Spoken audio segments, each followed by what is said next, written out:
আসসালামু আলাইকুম। আমি রিয়া প্রতিদিনের মতো আরও একবার ওয়েলকাম জানিয়ে আমার আজকের এই ভিডিওটি শুরু করছি।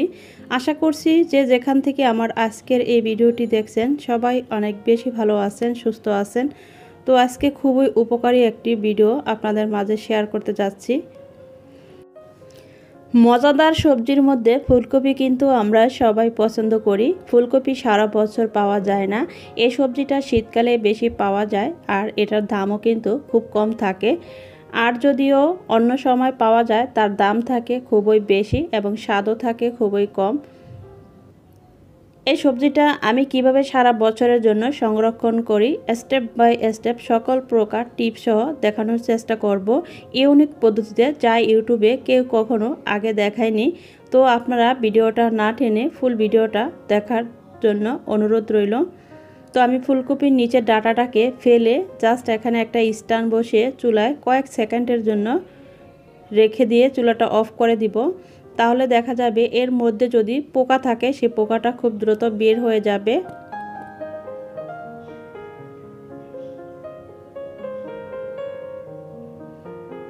আর ফুলকপি সংরক্ষণ করার জন্য আমি এখানে একটা ফুলকপি নিয়েছি।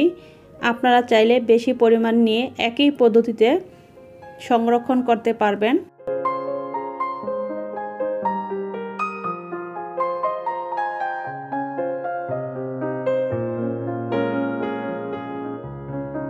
তো এখন আমি চুলা থেকে নামিয়ে ফেলেছি, অলরেডি পোকা বের হয়ে গিয়েছে, পোকাটাকে আমি ফেলে দিচ্ছি।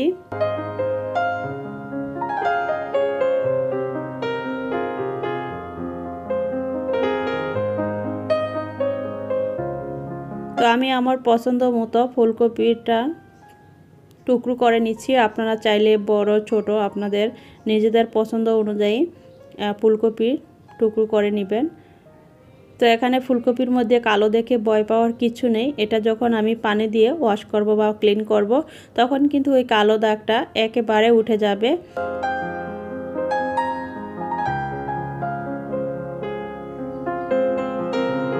তো আমার আজকের এই ভিডিওটা দেখার পর যদি ভিডিওর কোনো অংশ আপনাদের কাছে একটু হলেও ভালো লাগে তাহলে কিন্তু আপনারা ভিডিওটি শেয়ার করেও দিতে পারেন। আর যারা আমার চ্যানেলে নতুন ভিজিট করেছেন আপনারা চাইলে কিন্তু আমার চ্যানেলটি সাবস্ক্রাইব করে বেল বাটনের অল অপশনটি সিলেক্ট করে রাখতে পারেন পরবর্তী ভিডিওর নোটিফিকেশন পাওয়ার জন্য।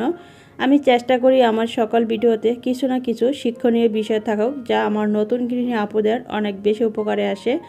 তো আমার পছন্দ মতো আমি ফুলকপিগুলো টুকরো করে এখন এখানে পর্যাপ্ত পরিমাণ নর্মাল ট্যাপের পানি দিয়ে দিয়েছি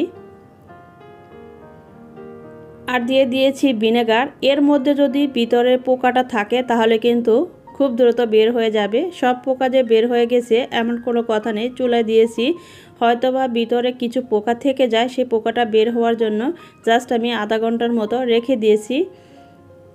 আর আমি যখন এটা ক্লিন করতেছি দেখতেই পাচ্ছি যে এখানে পোকা অলরেডি বের হয়ে গিয়েছে, তাহলে বোঝা যাচ্ছে যে ফুলকপির ভিতরে কিন্তু পোকা ছিল। তো আপনারা এভাবে চুলায় দিলেও আপনারা কিন্তু এভাবে ভিনেগার অথবা লবণ দিয়ে ভিজিয়ে রাখবেন আধা ঘন্টার মতো। তারপর কয়েকবার ধোয়ার পর এখানে আমি একটা প্যানে পর্যাপ্ত পরিমাণ পানি আর ফুলকপিগুলো দিয়ে সামান্য লবণ দিয়ে দিচ্ছি।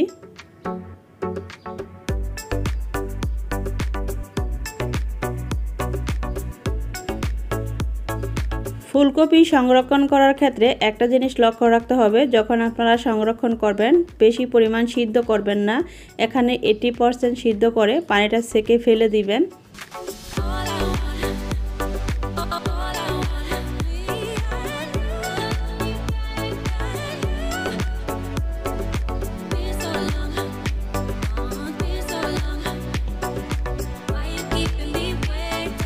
এখন পানিগুলো ভালোভাবে যখন পড়ে গেছে তখন আমি একটা স্ট্রেনার বা বলের মাধ্যমে ফুলকপিগুলো নিয়ে নিচ্ছি। এখন যে পদ্ধতিটা আমি শেয়ার করতেছি এটা অবশ্যই করবেন, তাহলে দেখবেন ফুলকপি যদি আপনারা 1 বছরের জন্য সংরক্ষণ করে রাখেন তারপরও দেখা যাবে যে ফুলকপির স্বাদ নষ্ট হবে না। আর এই লেবুটা আমি কিভাবে কেটে নিচ্ছি আপনারা দেখে বুঝতে পারছেন। ফুলকপির যদি পরিমাণ বেশি হয় তাহলে লেবুর পরিমাণ অবশ্যই বেশি দেওয়ার চেষ্টা করবেন। বেশি পরিমাণ লেবুটা দিলে কিন্তু ফুলকপিটার গ্রানটা এবং স্বাদ ঠিক থাকে।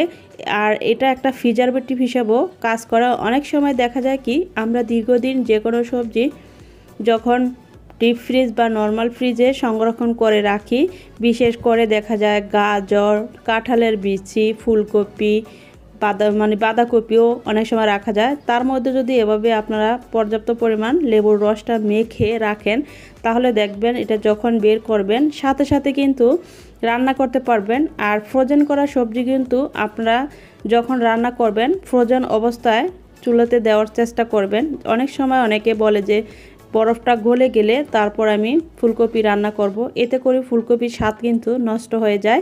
বরফ অবস্থায় অবশ্যই আপনারা দেওয়ার চেষ্টা করবেন। তো এখানে ভালোভাবে আমি লেবুর রস মেখে নিয়েছি ফুলকপিটা। এখন আমি যে কাজটা করতেছি, একটা ট্রেতে ফুলকপিগুলো বিছিয়ে রাখছি। আপনারা চাইলে যে কোনো বড় প্লেটেও দিয়ে ডিপ ফ্রিজে রাখতে পারেন। এটা যখন ফ্রোজেন হবে, একটা অলরেডি 4-5 ঘন্টা পরে দেখা গেছে ভালোভাবে ফ্রোজেন হয়ে গিয়েছে। আর এভাবে টানা হেঁচড়া না করে দেখা যায় কয়েক সেকেন্ড যদি আপনারা নর্মাল অবস্থায় রেখে দেন, তাহলে কিন্তু ফুলকপিটা একদম সুন্দরভাবে বরফ থেকে উঠে যাবে। এখন আমি 2টা কন্টেনারে এই ফুলকপিগুলো রেখে দিচ্ছি। এখানে টিস্যু দেওয়ার কোনো প্রয়োজন নেই, যেহেতু ফুলকপিগুলো আলাদা আলাদা টুকরো আছে, এটা আর ফ্রোজেন হওয়ার সম্ভাবনা থাকবে না। আপনারা চাইলে আপনাদের পছন্দ মতো যখন রান্না করবেন সাথে সাথে তরকারিটা চুলা দিয়ে দিবেন, তাহলে কিন্তু স্বাদটা ঠিক থাকবে। তো আশা করছি আমার আজকের এই ভিডিওটা আপনাদের অনেক অনেক উপকারে আসবে। আর লেবুর রসটা অবশ্যই দেওয়ার চেষ্টা করবেন। এটা কিন্তু আবারও বলছি প্রিজারভেটিভ হিসাবে কাজ করে।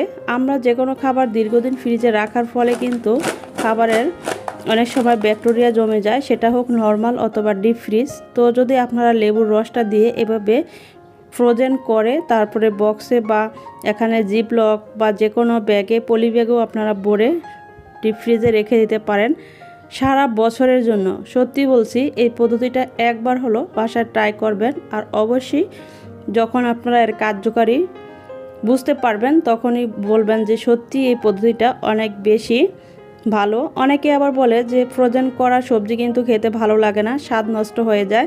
তো অবশ্যই আপনারা সিম ফ্রোজেন ক্ষেত্রেও এটা করতে পারেন। লেবুর রসটা দিয়ে রাখবেন, দেখবেন যখন রান্না করবেন স্বাদের একটুও ত্রুটি হবে না, খেতে ভীষণ মজা লাগে।